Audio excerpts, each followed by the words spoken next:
On behalf of our center and our partners, the World Economic Forum and the Bill and Melinda Gates Foundation, I'd like to extend a very warm welcome to our audience here in New York, as well as our larger virtual audience participating online today. The Event 201 scenario is fictional. Today's scenario is going to simulate meetings of a multi-stakeholder group called the Pandemic Emergency Board. We're at the start of what's looking like it will be a severe pandemic. And there are problems emerging that can only be solved by global business and governments working together. There's been some conspiracy theories that are around about the potential that pharmaceutical companies or the UN have released this for their own benefit. And maybe this is a time for us to showcase some cases where we are able to bring forward some bad actors and leave it before the courts to decide whether they have actually spread some fake news. A new coronavirus. Infected people got a respiratory illness with symptoms ranging from mild flu-like signs to severe pneumonia. In related news, a significant demand for personal protective equipment like N95 masks and gloves are on the rise. Patients are overwhelming healthcare facilities. People are avoiding public spaces out of fear of infection and in compliance with public health recommendations. Our U.S. affiliate has just released polling results on public expectations for a vaccine, and 65% of those polled are eager to take the vaccine, even if it's experimental. I am not optimistic about having the vaccine in time to be relevant during this pandemic. With enough money and political will, anything is possible. Penalties have been put in place for spreading harmful falsehoods, including arrests. If the solution means controlling and reducing access to information, I think it's the right choice. The world saw large-scale protests and in some places riots. This led to violent crackdowns in some countries and even martial law. The public lost trust in their respective administration. Economists say the economic turmoil caused by such a pandemic will last for years. The societal impacts, the loss of faith in government, the distrust of news, and the breakdown of social cohesion could last even longer. We have to ask, did this need to be so bad?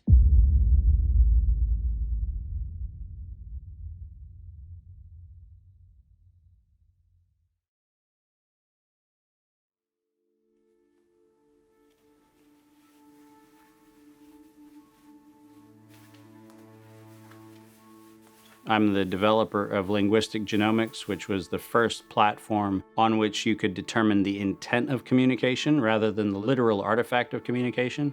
But we've also used that technology for a number of other applications in defense and intelligence and finance, and most notably, in the early 2000s, my company was responsible for bringing down what was, at the time, one of the largest tax frauds in US history.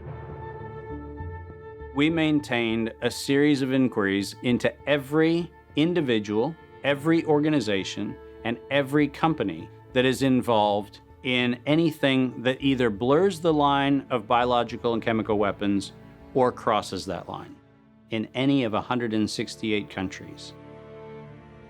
In 1999, there were 1 million patents digitized by IBM. And those 1 million patents were the first time human innovation had been put into an electronic digital searchable format. We took that information and we did a very simple exercise using our linguistic genomics technology, where I made the horrific assessment that approximately 1/3 of all patents filed in the United States were functional forgeries, meaning that while they had linguistic variations, they actually covered the same subject matter.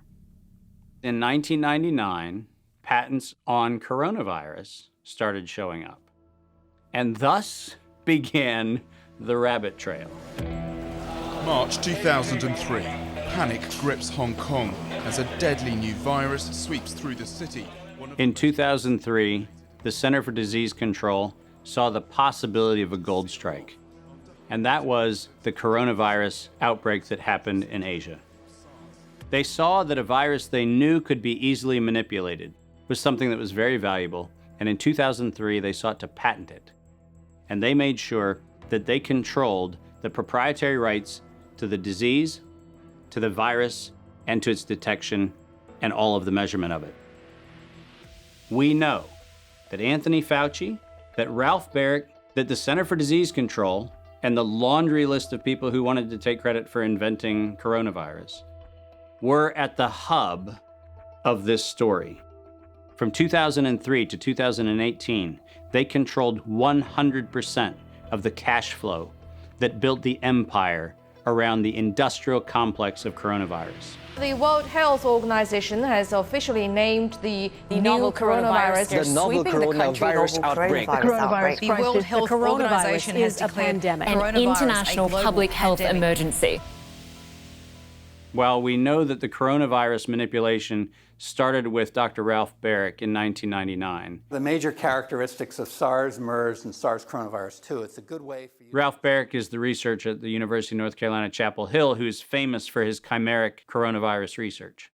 In 2002, there was a recognition that the coronavirus was seen as an exploitable mechanism for both good and ill. On April the 25th, 2003, the U.S. Center for Disease Control filed a patent on the coronavirus transmitted to humans. Under 35 U.S. Code Section 101, nature is prohibited from being patented. Either SARS coronavirus was manufactured, therefore making a patent on it legal, or it was natural, therefore making a patent on it illegal. If it was manufactured, it was a violation of biological and chemical weapons, treaties, and laws. If it was natural, filing a patent on it was illegal. In either outcome, both are illegal. In the spring of 2007, the CDC filed a petition with the Patent Office to keep their application confidential and private. They actually filed patents on not only the virus, but they also filed patents on its detection and a kit to measure it. Because of that CDC patent, they had the ability to control who was authorized and who was not authorized to make independent inquiries into coronavirus. You cannot look at the virus, you cannot measure it, you cannot develop a test kit for it. And by ultimately receiving the patents that constrained anyone from using it, they had the means, they had the motive, and most of all, they had the monetary gain from turning coronavirus from a pathogen to profit. Developing and owning a coronavirus vaccine has become a biotech arms race with political overtones. This vaccine gold rush is starting to bother me. Gold rush. Let's keep that in mind. And so somewhere between 2012 and 2013, something happened. The federal funding for research that was feeding into places like Harvard, Emory, University of North Carolina, Chapel Hill, that funding suddenly became impaired by something that happened at the NIH, where the NIH got this little tiny moment of clarity and said, I think something we're doing is wrong.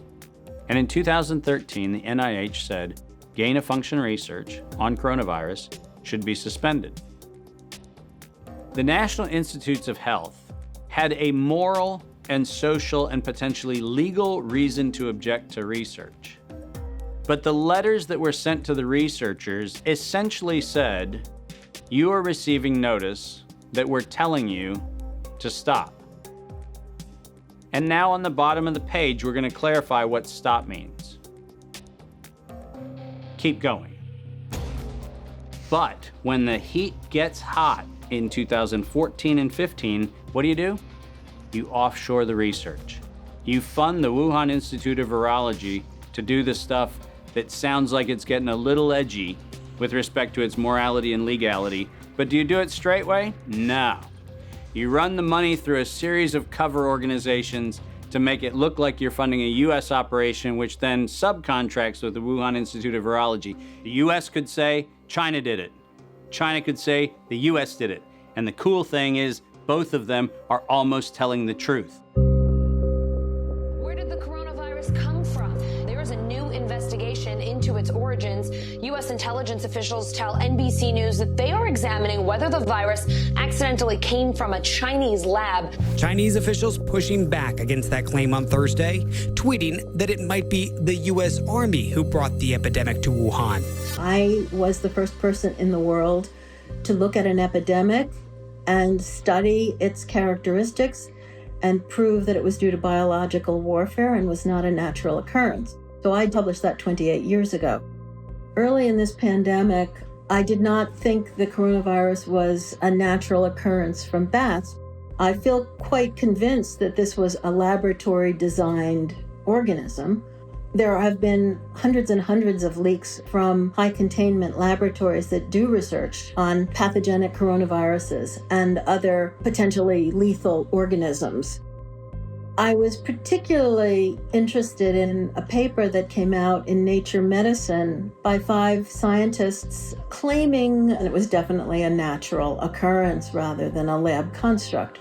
But the arguments they used did not hold water. They didn't really make a lot of scientific sense. And yet all kinds of very important people started parroting what this paper said. And so that, of course, got me scratching my head saying, why are these people risking their reputation when it's obviously illogical, doesn't hold water? Somebody must have made them publish this, and somebody must have told these other people that they have to say it's a great piece of science.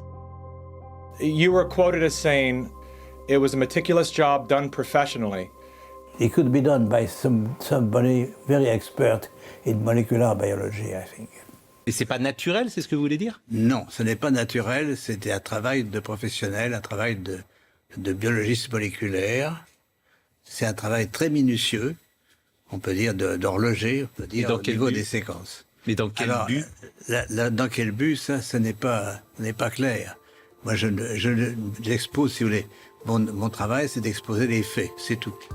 See, the problem with all of this is the evidence is right in front of our face. And when confronted with evidence, we are told fact checkers are somehow transcendent. The pace of our modern world makes it nearly impossible for working people to research the events and policies that shape their lives. When seeking answers to life's most pressing questions, where do we go first? Google. Enter the subject, hit go, and there it is. Only what they want us to see. In today's culture of copy and paste journalism, it's common for hundreds of unrelated outlets to feature the exact same report. This is not the result of laziness. This is by design. When we see identical headlines across seemingly unrelated platforms, the logical mind concludes, well then, it must be true. The illusion that numerous news sources have arrived at the same conclusion gives us confidence to share the chosen narrative. And just like that, we become the unwitting pushers of propaganda. Search engines are the holy grail for those seeking to control the narrative. Google is already more powerful in terms of its control over people's lives than almost every government on the planet. As the most influential search engine in the world, through its ubiquitous reach, Google has more power to influence U.S. elections than any foreign nation. You testified before this committee. You said in subsequent elections, Google and Facebook and Twitter and big text manipulation could manipulate as many as 15 million votes in a subsequent election?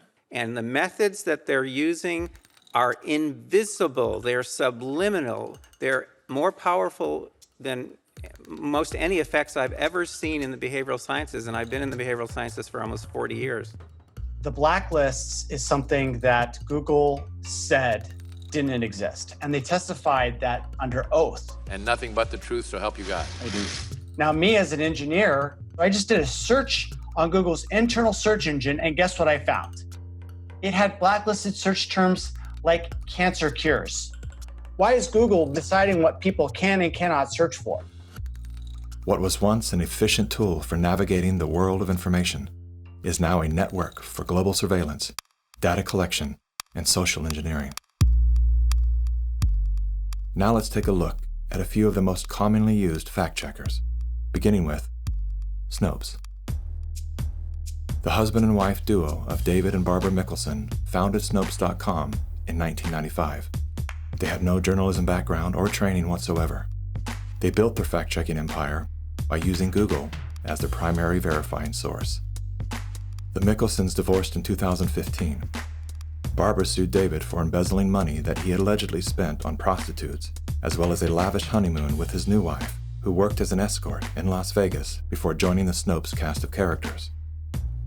In 2017, David Mickelson's new business partners filed a lawsuit accusing Mickelson of multiple counts of fraud and embezzlement. Snopes proclaimed to be the internet's go-to source for discerning what is true and what is total nonsense. Yet one glance at their history of fact-free checking tells another story. When Dr. Mikovits claimed she was arrested without a warrant and jailed without a charge, Snopes rated her statement false. Had they bothered to explore the arrest documents, they would have seen that indeed there was neither a warrant nor signatures to officiate a charge, a fact that I confirmed with members of Dr. Mikovits' legal team. Was there a search warrant? No. And was she ever charged? No. Never charged with a crime. 100% correct. Judy has never been charged with any crime. Facebook's fact-checking arm, PolitiFact, is owned by the Poynter Institute, which has received substantial funding from big pharma allies such as Google and the Bill and Melinda Gates Foundation. Like Snopes, PolitiFact has a history of misleading the public. In late January of 2019, PolitiFact, Snopes, and FactCheck.org raced to squash the notion that coronavirus and its treatments were patented. They reviewed only 3 of the 4,452 publicly available patents, which unmistakably show that SARS coronavirus detection and treatment had been widely patented by both the public and private sectors. Facebook's founder pledged to the WHO, saying they would remove false claims and block exploitative ads. They're working with the World Health Organization and with the NHS, so they have a hotline, if you like, from those official sources. Wikipedia is the go-to destination for introductions to people, places, and things. Wikipedia is supported by the Wikimedia Foundation, a non-profit parent organization with a long history of politically tied funders. Many named, many anonymous. What exactly does a Wikipedia donor receive in exchange for their generosity?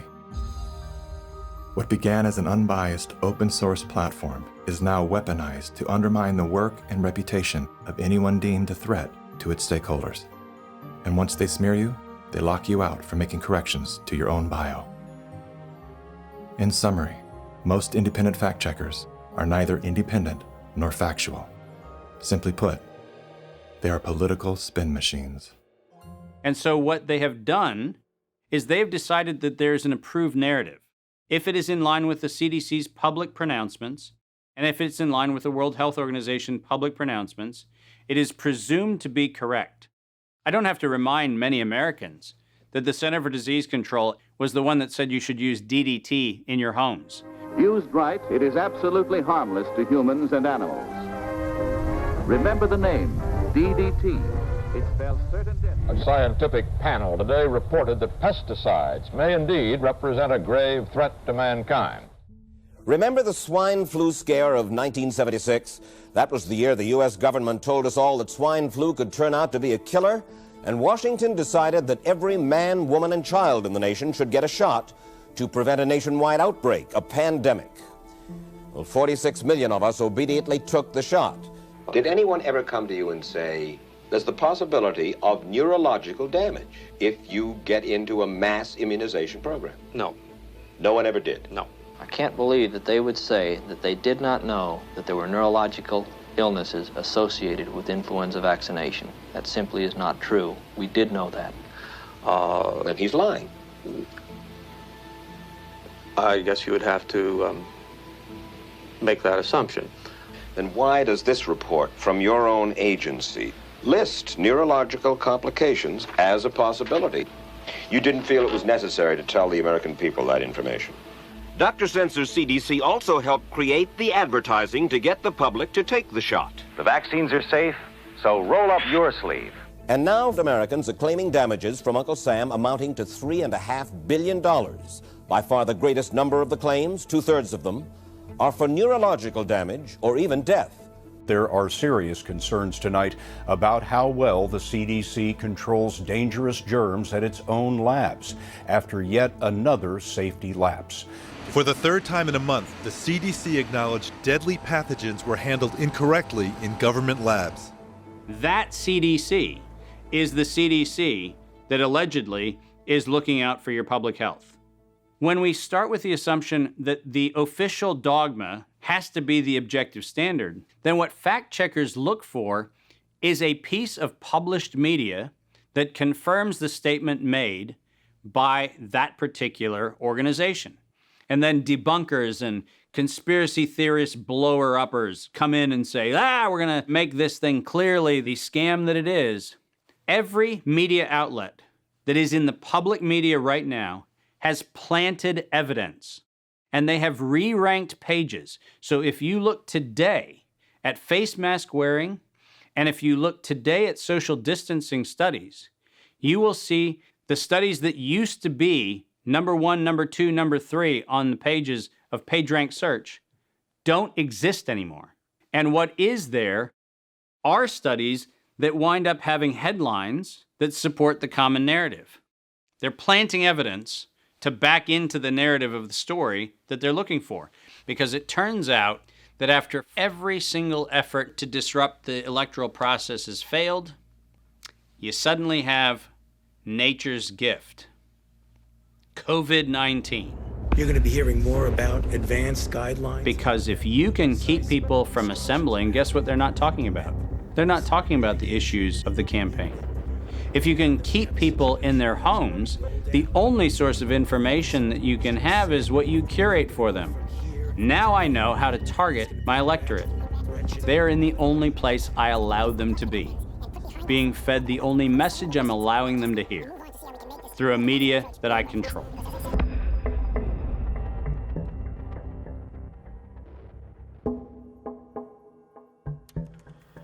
Since the invention of the printing press, there's been a battle to control disseminated information.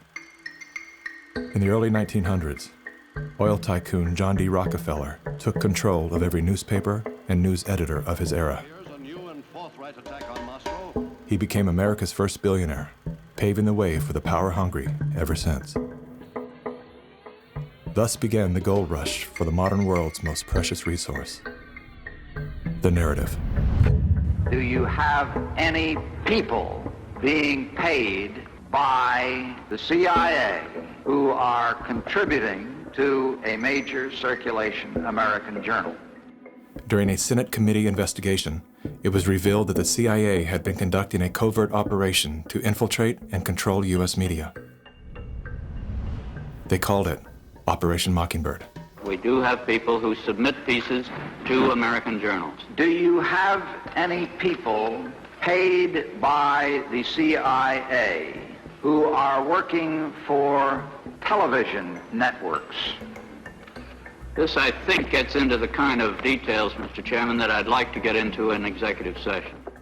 Over 3,000 CIA contracted and trained operatives were placed in key positions within top media outlets. Posing as editors and journalists, these well-paid actors never dared to question the effect of their lies on the world beyond their cozy studio. How often does the CIA manipulate the media in this way? It goes beyond your wildest imagination. Setting up student organizations so they could draw radical students in. 5,000 university professors co-opted to help the CIA manipulate people's minds. Journalists in the U.S., including big-name journalists, co-opted to function routinely to help the CIA put out stories and biases to the world. As this 1952 CIA memo says, the aim is controlling an individual to the point where he will do our bidding against his will. It's a great brainwashing process to change the perception of reality of every American to such an extent no one is able to come to sensible conclusions in the interests of defending themselves, their families, their community, and their country. Would you say that continues today? Well, I would think probably for a reporter it would continue today, but because of all of the revelations, I think you've got to be much more careful about it. So how do we know that Operation Mockingbird still isn't in effect? Well, we don't. It was the Telecommunications Act of 1996 that opened the door for predatory corporations to monopolize the industries of print and broadcast. This bill protects consumers against monopolies. It guarantees the diversity of voices. Today, A handful of corporate empires own and control the vast majority of everything you read, hear, and watch. From the biggest movie studios, television and radio networks, newspapers and magazines, to the vast universe of internet news and entertainment sites. Amazon has transformed its operations in response to COVID-19 to protect employees and keep packages flowing. The company is keeping its employees safe and healthy while still delivering those packages to your doorstep. The company is keeping its employees safe and healthy. The company is keeping its employees safe. Millions of Americans staying at home are relying on Amazon. And that is how it works. It's like a house of mirrors, where you're seeing the same thing over and over and over again, except it's distorted. There's an industry that is paid to go after and target journalists, whistleblowers, and inundate our consciousness and the images we see to try to ruin, destroy, or smear the idea that they don't like or the person who's delivering it. You smear somebody with falsehoods and all the rest, and then you merchandise it. And then you write it, and they'll say, see, it's reported in the press, so they have that validation that the press reported the smear, and then it's called the wrap-up smear. Now I'm going to merchandise the press's report on the smear that we made. And it's a tactic. Welcome back, everybody. News personalities are not the only high-paid actors to serve the propaganda machine. Most late-night talk shows are owned by the same corporate overlords and thus follow the same script, only laced with a laugh. Our main story tonight concerns conspiracy theories. Last Week Tonight with John Oliver featured a skit entitled Coronavirus Conspiracy Theories. Like the claim that the moon landing was faked. First thing to note here is that Mr. Oliver opens with commentary about conspiracy theories that are completely unrelated to coronavirus. This is the standard tactic used by propagandists to set a tone so that anything that follows will be seen through the lens of absurdity. Plandemic, a pseudo-documentary filled with a hodgepodge of conspiracy theories. Mr. Oliver then does his best to debunk Dr. Judy's claim that she was arrested but never charged with a crime. She was absolutely criminally charged. This was not an oversight, but a blatant lie. Prior to the taping of this episode, Mr. Oliver had the official arrest documents that clearly prove that Dr. Judy was never charged with a crime. Mr. Oliver then attempts to debunk the idea that a beach, aka nature, holds any value in boosting our body's natural immune system. Instead of challenging the point with science, he kills it with a smear. Everything that you just said is insane. Television is not the truth. We deal in illusions, man. None of it is true. But you people sit there day after day, night after night, all ages, colors, creeds. We're all you know. You're beginning to believe the illusions we're spinning here. You're beginning to think that the tube is reality and that your own lives are unreal. This is mass madness, you maniacs. In God's name, you people are the real thing. We are the illusion. So turn off your television sets. Turn them off now. Turn them off right now. Turn them off and leave them off. Turn them off right in the middle of the sentence I'm speaking to you now. Turn them off. In 1979, the world decided that we needed the Bayh-Dole Act because we needed to reform our patent system. And one of the modifications was we allowed recipients of federal funding to patent and retain economic interest in the research that the public paid for. You get a $5 million grant from the taxpayer, and then you get to charge the taxpayer a premium for the technology they paid to develop. Pfizer is going to get nearly $2 billion. Moderna receiving $438 million in taxpayer money. And yet both companies have said they will not sell the vaccine at cost. They're going to make a profit on it. Should pharmaceutical companies profit off this vaccine research that taxpayers have helped fund? And the Bayh-Dole Act failed the American people because rather than standing on the shoulders of giants, we now kneel at the feet of greed. My systems flagged anomalies when I started seeing nonprofits and corporates and cover financing for coronavirus programs in the late summer and fall of 2019. Our first red flag came out when we read the world at risk scenario. Now, there is an organization called the Global Monitoring Preparedness Board. This organization is a part of the World Health Organization, and this board includes Dr. Elias from the Gates Foundation and Anthony Fauci from NIAID. These two individuals, plus the director of the Center for Disease Control in China, come out with a recommendation that says that by September 2020, 2 global pandemic preparedness exercises have to be completed.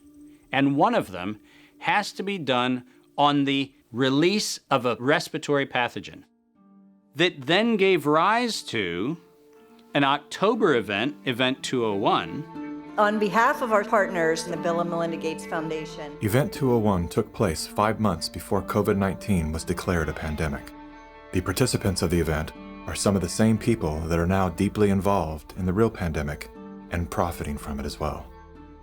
Event 201 was a scripted, multi-camera, live event that was broadcast globally via the internet.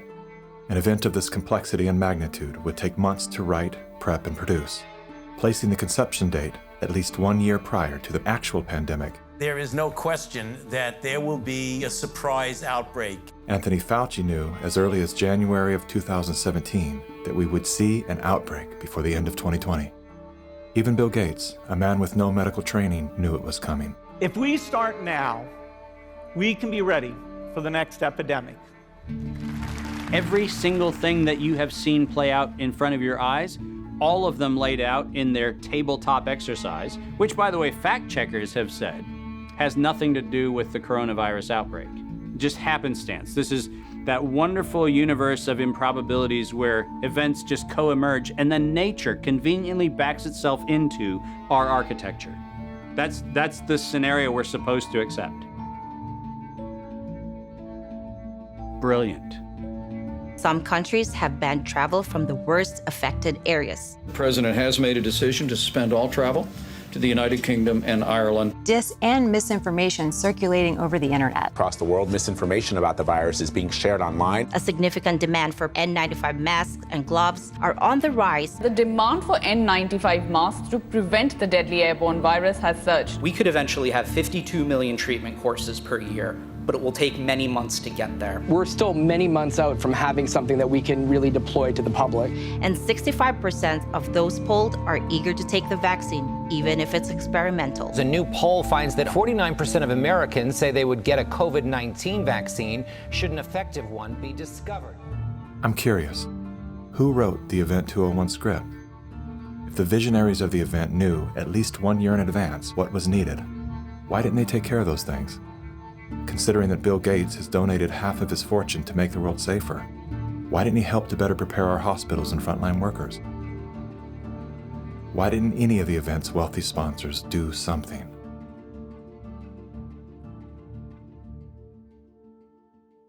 Now here we are.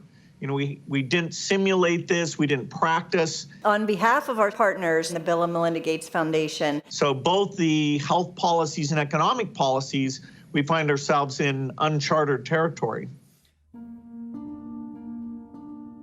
Event 201 was not the first scripted exercise to prophesize the future with astonishing accuracy.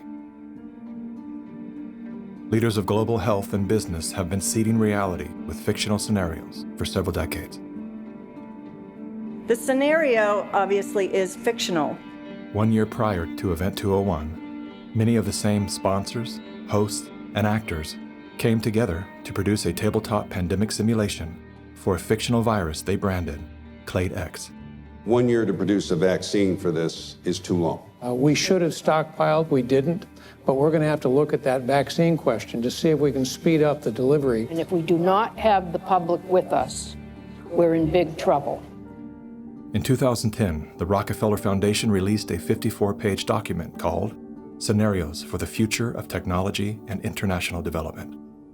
Page 18 features the pandemic scenario, Lockstep, a world of tighter top-down government control and authoritarian leadership, with limited innovation and growing citizen pushback.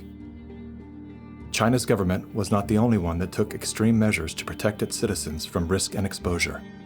During the pandemic, national leaders around the world flexed their authority and imposed airtight rules and restrictions. from the mandatory wearing of face masks to body temperature checks at the entries to communal spaces like train stations and supermarkets. Even after the pandemic faded, this more authoritarian control and oversight of citizens and their activities stuck and even intensified. It's the United Nations in lockstep with the World Economic Forum. In what they are boasting will be the great reset of all our economies and of all our personal liberties. Now is the historical moment, the time. This pandemic has provided an opportunity for a reset. It is an opportunity we have never had before and may never have again. We must not miss this unique window of opportunity. Reading from the COVID-19, The Great Reset book by Klaus Schwab and his co-author, if no one power can enforce order, our world will suffer from a global order deficit. Think about that, reread that sentence. If no one power can enforce order, our world will suffer from a global order deficit. In short, we need a great reset.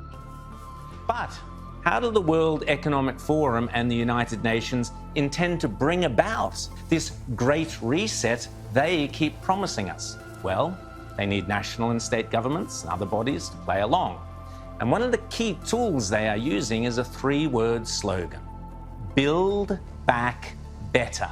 We will build back better from the COVID crisis. Build it back better. To come back stronger and build back better. Build Canada back better. Build Back Better has bizarrely been the slogan for all sorts of different political groups around the world. Bill Clinton used it to promote the Clinton Foundation after the Haiti hurricane disaster. The recent cholera outbreak serves as a stark reminder of the urgency we face to address the strengthened reconstruction efforts in Haiti to help the people build back better. Haitian activists staged a protest outside Hillary Clinton's Manhattan office. The demonstrators claim billions of dollars were stolen through the Haiti Reconstruction Commission headed by Bill Clinton. They also say Haiti was used as a cover for foreign governments to funnel kickbacks of possibly hundreds of millions of dollars through the Clinton Foundation. Given that Clinton himself was the one who coined this term, Build Back Better, there's been very little transparency and accountability despite all these buzzwords, sustainable development, community consultation. Any disaster can be the perfect excuse to build back better by using the money that should be going to disaster relief to instead subsidize the UN agenda at the same time as making renewables investors very rich. So behind the great Haiti disaster story, that is used to cover up what Big Pharma, Big Oil, Big Bank is actually doing.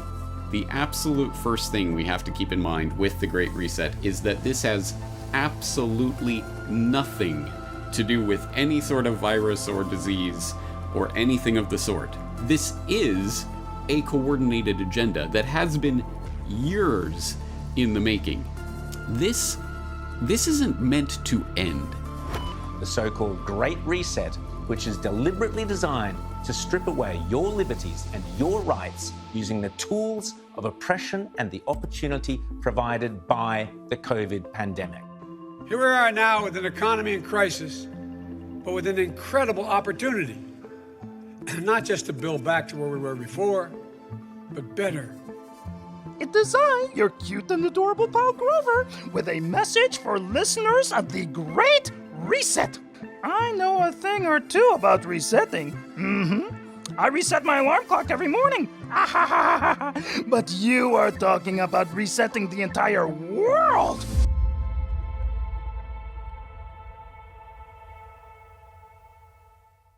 We are living in a time where leadership, unfortunately, is compromised. And by that I mean that individuals are placed in power for their ability to be influenced, not their merits of leadership. Nothing could be clearer than the leadership of the World Health Organization.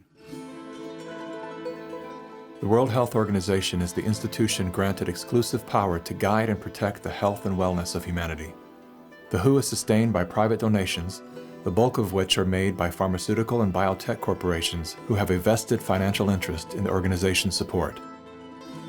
In 2017, The Associated Press reported that the WHO routinely spends about $200 million a year on travel expenses, more than what it spends to fight some of the biggest problems in public health, including AIDS, tuberculosis, and malaria combined.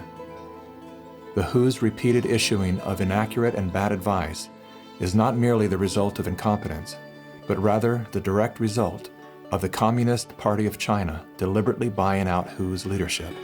On the nomination of the Executive Board, appoints Dr. Tedros Adhanom Ghebreyesus as Director General of the World Health Organization. Tedros Ghebreyesus is the World Health Organization's first Director General that isn't a medical doctor. No Tedros for WHO! No Tedros for WHO! The appointment to the organization's highest position was controversial, given that in his previous role as Ethiopia's health minister, Tedros was accused of covering up 3 major health epidemics. Tedros is no stranger to controversy. As a former Minister of Health in Ethiopia, he has been accused of an alleged cover-up of 3 possible cholera epidemics.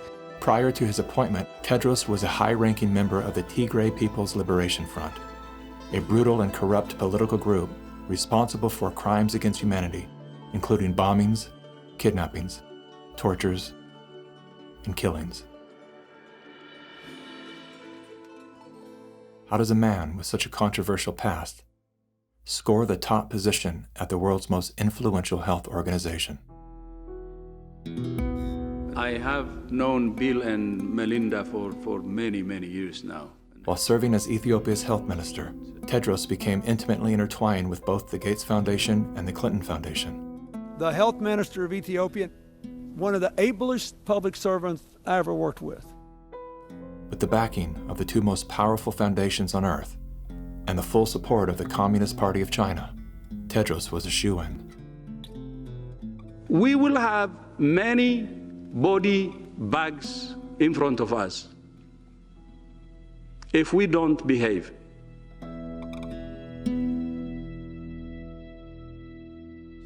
You cannot find a person promoting this scenario that's not part of the interlocking directorates of the World Health Organization, the CDC, the NIAID, or the organizations that are the philanthropic cover organizations that fund them. We now know that there are over 1,300 patents currently issued and held by organizations that are multiply recipients of funding through the Gates Foundation, through EcoHealth Alliance, through the Sherlock Biosciences connection back into open philanthropy, and all of them also have links directly to NIAID, Anthony Fauci's funding sources. If you have conflicts of interest in the funding and in the decision-making and in the inside knowledge that you have between competing or competitor organizations, that is a violation of the antitrust laws of the United States. These are federal crimes. If you had the power to immediately fix whatever's wrong with our current medical system, where would you start? Conflicts of interest. About 40 or 50 years ago, pharmaceutical CEOs actually went to jail if they knowingly sold a bad product and concealed information about the problems with that product. Since then, all they have done is paid fines. And so selling a product and concealing information about it is okay because paying the fine is considered the cost of doing business. How did the pharmaceutical industry come to capture the rest of the medical industry? And it's because they had so much money to bribe the NIH, the CDC, the FDA, the professional associations, the journals, the medical schools, and everyone else.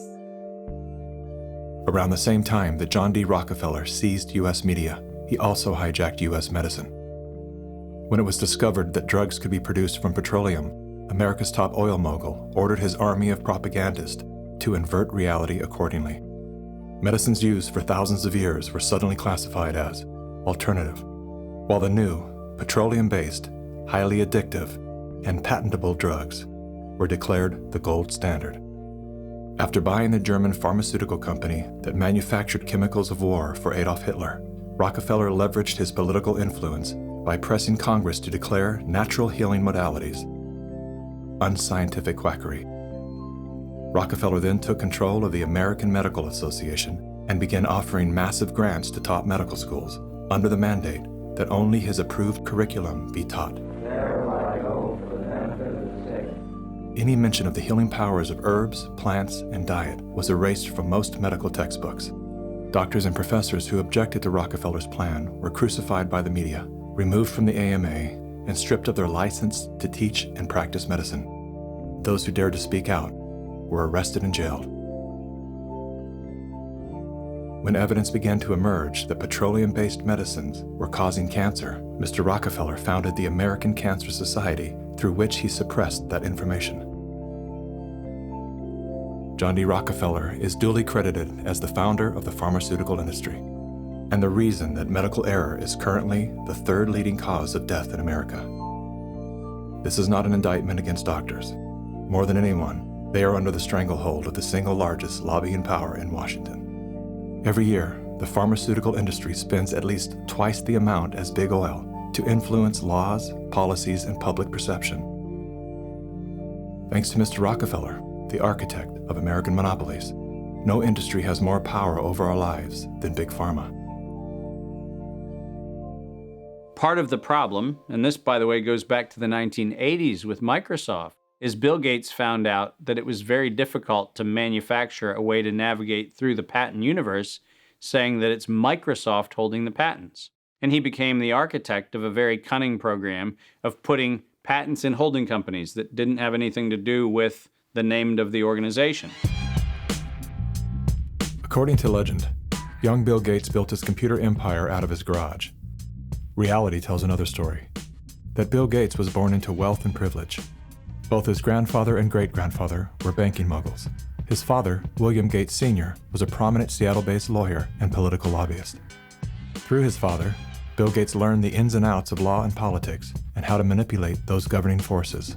I'm Bill Gates, chairman of Microsoft. Bill Gates dropped out of college to start Microsoft. He is credited with inventing the operating system that became Windows. However, he played no part in the invention of Windows.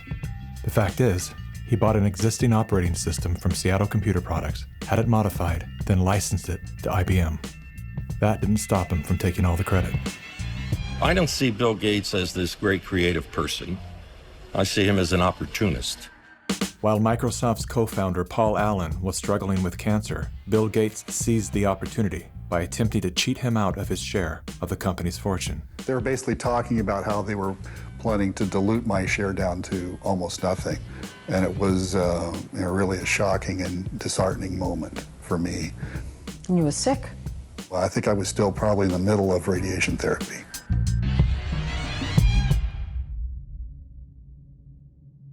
Gates' business strategies came under fire in 1998 when the United States Department of Justice sued Microsoft for antitrust violations. This is tape 3 of the videotape deposition of Bill Gates on September. During the 18-month trial, Gates gave hours of videotaped testimony. What were the non-Microsoft browsers that you were concerned about in January of 1996? That month. Yes, sir. And what about it? What non-Microsoft browsers were you concerned about in January of 1996? I don't know what you mean concerned. What is it about the word concerned that you don't understand?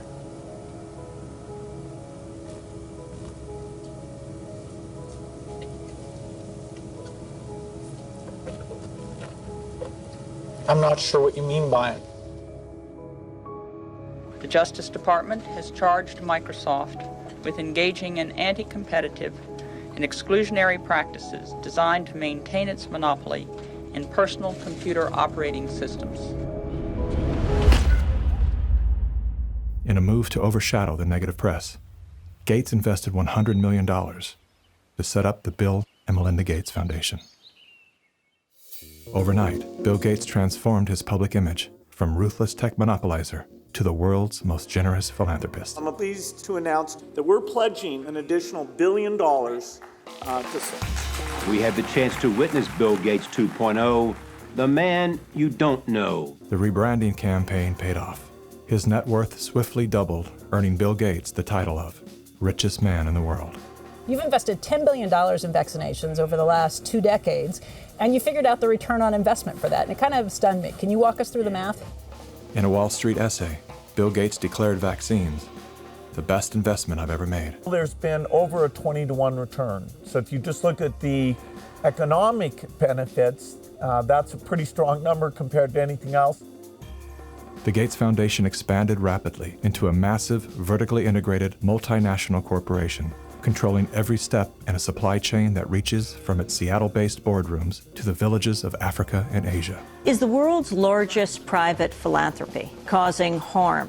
The Bill and Melinda Gates Foundation has made millions of dollars each year from companies blamed for many of the same social and health problems the foundation seeks to address. The Gates Foundation has investments in 69 of the worst polluting companies in the U.S. and Canada. Other companies in the foundation's portfolio have been accused of transgressions, including forcing thousands of people to lose their homes, supporting child labor, defrauding and neglecting patients in need of medical care. The Gates Foundation has not provided details. William H. Gates III and Melinda French Gates. As a top donor to both the WHO and the CDC, no one man has more power than Bill Gates to influence and control the health and medical freedom of all people. Normalcy only returns when we've largely vaccinated the entire global population. This will be the new normal until a vaccine is developed. Until we find a vaccine, going back to normal means putting lives at risk. We need to produce it and to deploy it in every single corner of the world. Full vaccination of our children and pregnant women. Development of new vaccines, therapeutics and diagnostics. Before effective vaccines and therapeutics are developed.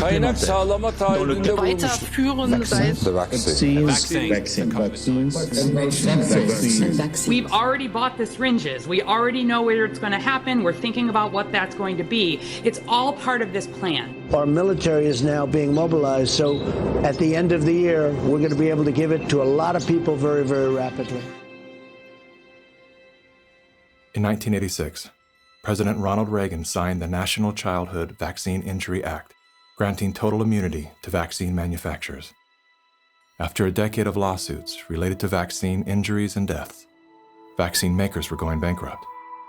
In a move to coerce policymakers, vaccine companies threatened to stop making vaccines until they could be legally shielded from liability. To this day, when someone is injured or killed as the result of an adverse reaction, it is the U.S. taxpayers that pay for the damages.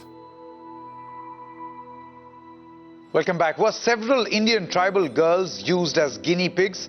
The report alleges that 2 American pharma giants' untested vaccine was administered to thousands of tribal girls without proper study and paperwork.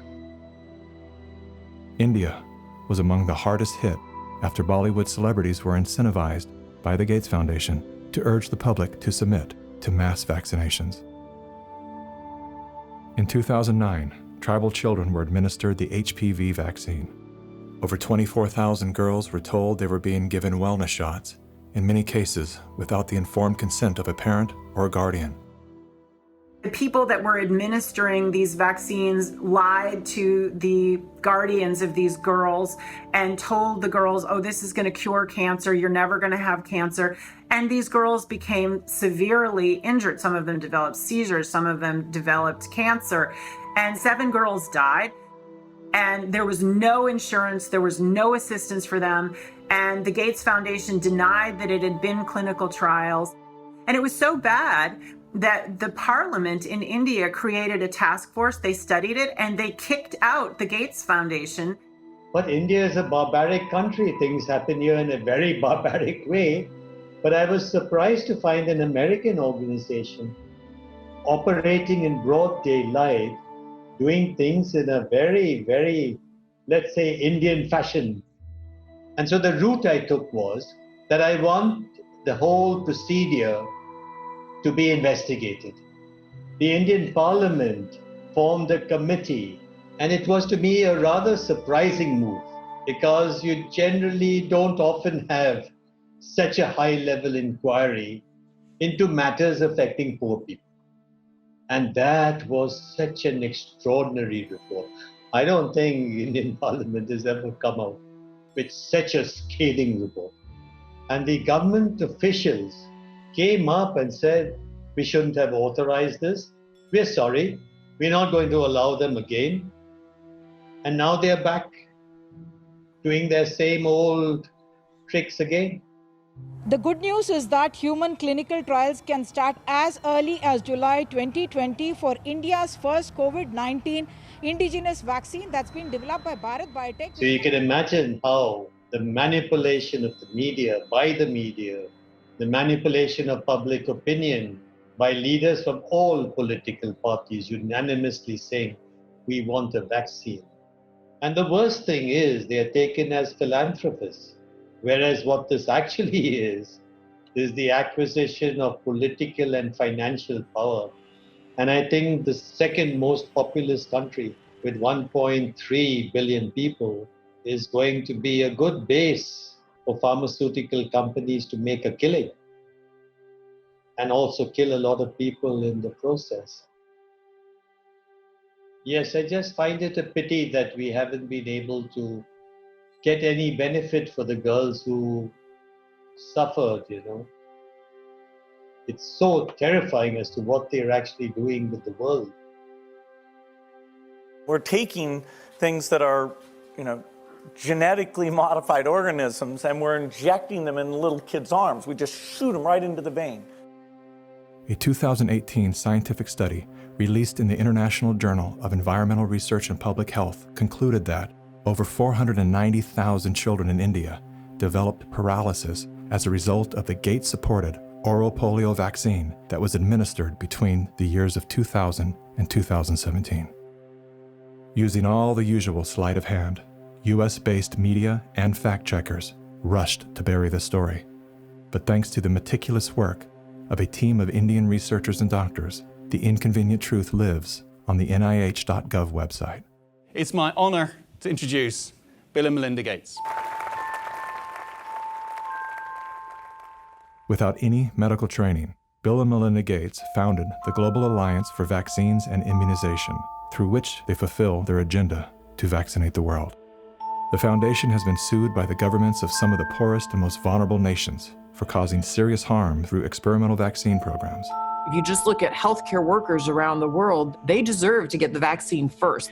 Here in the United States, really, it's going to be Black people who really should get it first, and many indigenous people. Vaccines were always taught to us that it was safe, it was healthy, this is things that we had to do. But given the position that I am in now as a state legislator, and looking at these studies and reviewing a lot of these studies, it's very scary. And I want the African American community to open up their eyes. Of all the places that Mr. Gates could have gone in the world, why did he settle on Africa? It's not because he cares about people that look like me. He cares about an agenda. African bodies have been used as lab rats for many years for Big Pharma. They are using us for trials, they are using us for testing, but as an African, I say no more. Africans, they're tired of becoming the guinea pigs of the world. Their antennas are raised and they're telling each other all over social media. They're on high alert right now. There is a policy of the American government. It's called the Kissinger Report, which was produced in the mid-70s. And it explicitly states that the purpose of the foreign policy in Africa was to reduce the population because they have great mineral resources there. At the time, Kissinger and those involved with the Carter administration wanted to shrink the population, make sure that the Africans do not develop and do not use the resources for themselves, because we in the States, we need them. There is a concerted effort of foreign powers to control the population of Africa. Some children did survive the botched vaccinations last month and will recover, but 15, all under the age of 5, died from fever, vomiting, and diarrhea. Human errors contributed to the unfortunate deaths of the children. How can you believe Big Pharma but not believe these parents when they tell you that their children have been injured by Big Pharma? I don't care how big this corporate machine looks. As a parent, I can tell you, these people will never stop fighting for their kids.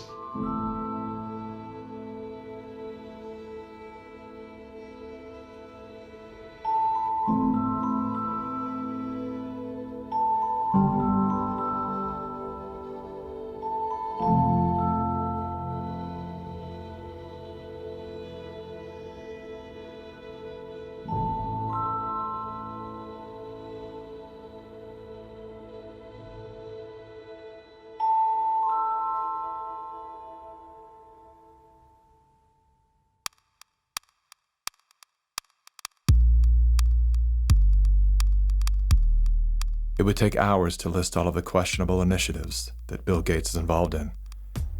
Here's a few of the highlights. Gates is one of the key funders in the stratospheric-controlled perturbation experiment designed to block out the sun in an effort to control global warming by releasing massive amounts of calcium carbonate and other materials into the upper atmosphere. Critics, including environmental scientists, have called the project a global genocide experiment. Gates has invested over $1 billion in Earth Now's global surveillance project. The project will launch hundreds of satellites into space, which will allow for the 24/7 monitoring of all people everywhere. In partnership with MIT, Bill Gates has developed a new technology that allows vaccines to be injected under your skin along with your medical records. The quantum dot tattoo will implant an invisible certificate that can be scanned by authorities using a cell phone app and infrared light. Eventually, what we'll have to have is certificates of who's a recovered person, who's a vaccinated person. So eventually there will be this digital immunity proof.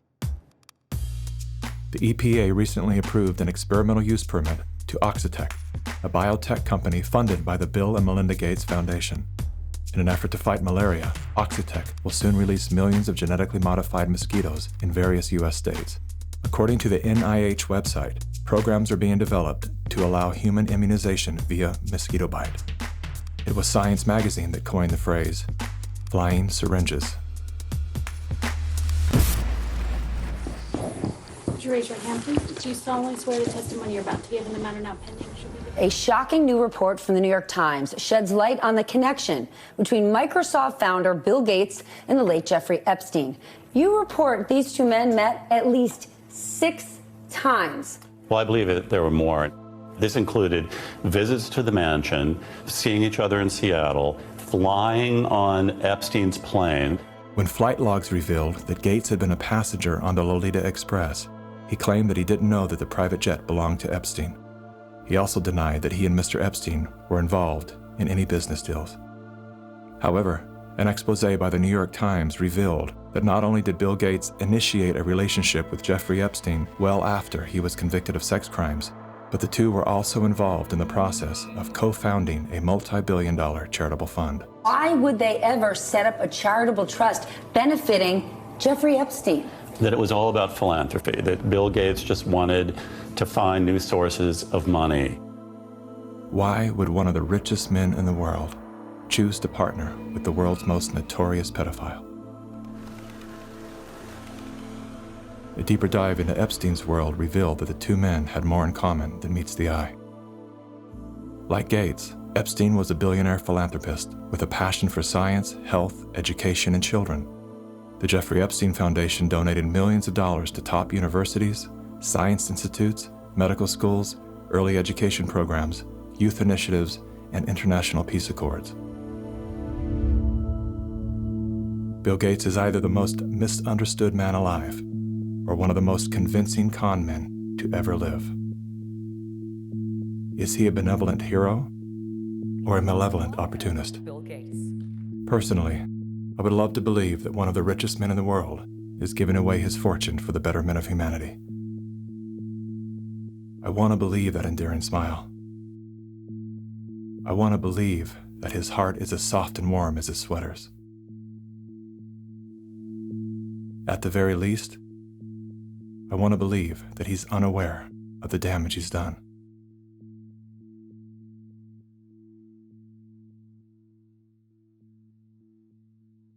I'm happy to announce that we've discovered a vaccine. We no longer have to live in fear. Everyone can get back to their normal lives. It's the great hope galvanizing the world, a vaccine for COVID-19. But are we being sold a lie? After all, COVID-19 is the 7th coronavirus to strike mankind, and we've never found a vaccine for any of them.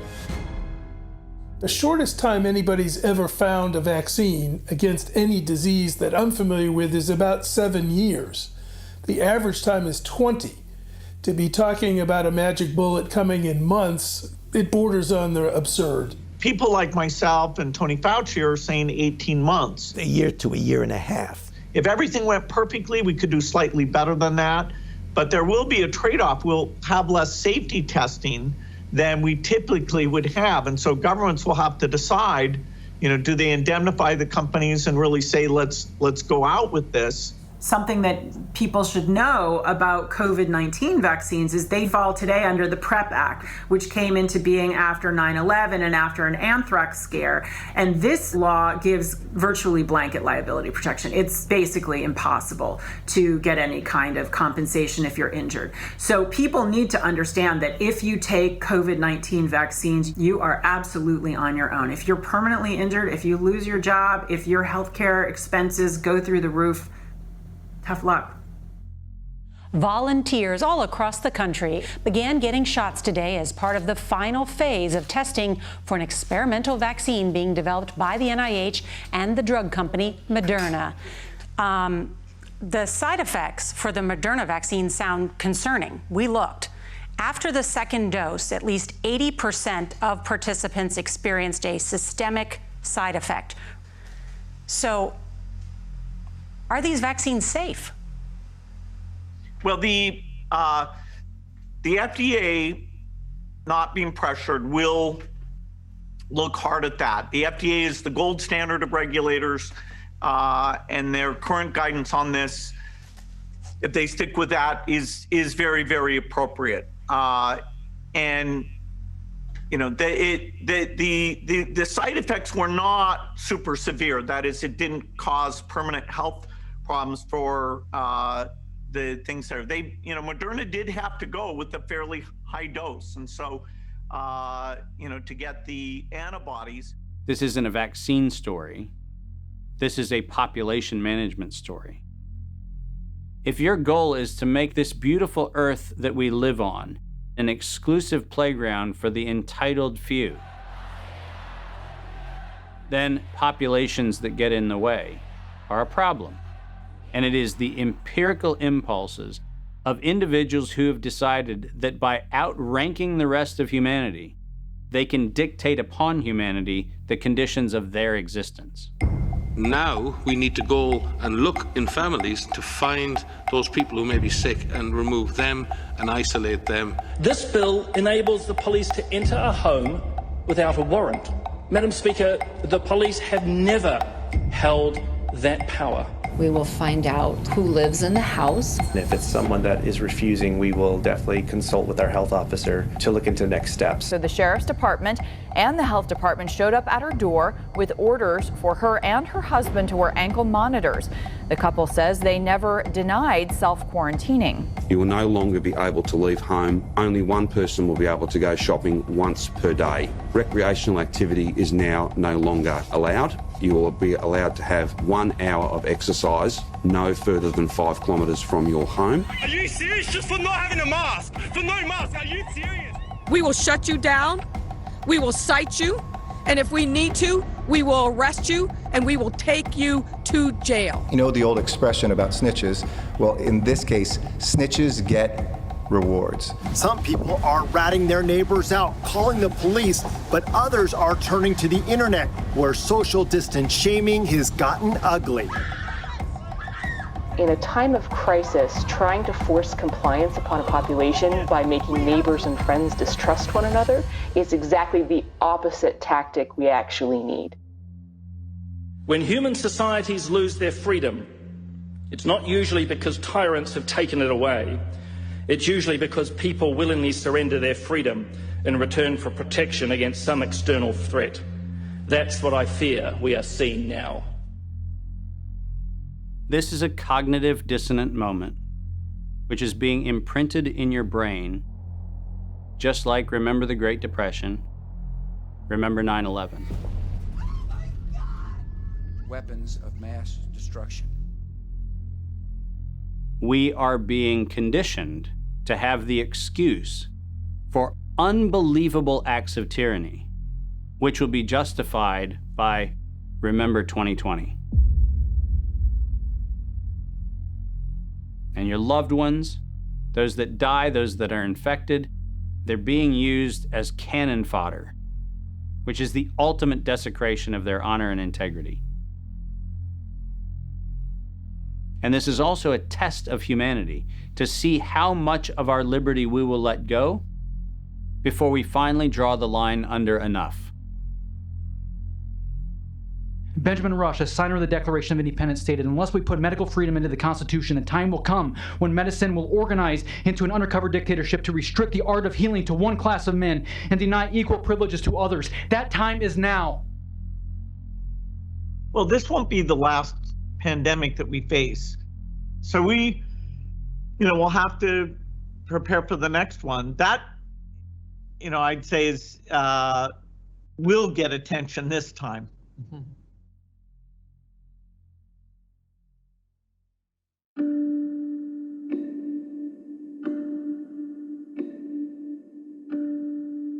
This is not a time for us to go in a mob frenzy, find the perpetrators and haul them into the town square and pillory them. This is a moment for us to recognize that every decision that is being made today by any of the conspiring parties made perfect sense in each increment when each one of those decisions was made. The sum of those incremental steps has led to devastation because they lost touch with their fellow humanity.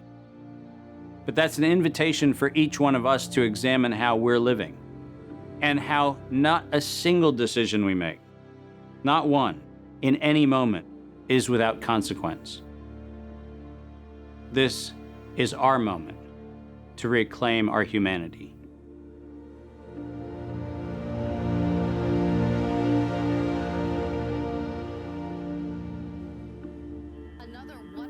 Our lives are shaped and guided by stories. The stories we're told become the stories we tell. The more we hear them, the more we believe them. When used as a tool, they help us to better understand who we are, where we came from, and where we're going. When used as a weapon, they can be deadly. One of the most dangerous stories we've been told is the one that goes something like this. Humanity is a failed experiment. We are parasites, a cancer, a virus. Human beings are a disease. It is a myth that permeates our movies, our music, our media, and our minds. As they say, repeat a lie often enough, it becomes truth.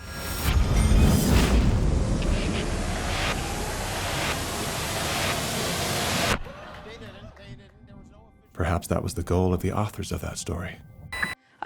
We feel too afraid to have kids because we feel that we're heading towards civilization breakdown as a result of Fear shuts down the part of our brain designed to solve problems. Without that ability, we look for others to guide and save us. In doing so, we lose touch with our most primal nature. We forget that we are an extension of the most brilliant and resilient ecosystem in the universe. We stop eating food grown from the earth and begin consuming products processed from machines. We trade medicines that heal for drugs that harm. We abandon love and liberty for debt and dependency. The good news is, our story is not over. The climax has yet to come. That moment when the hero rises from defeat, summoning a force they forgot they had. A force within, a force of nature.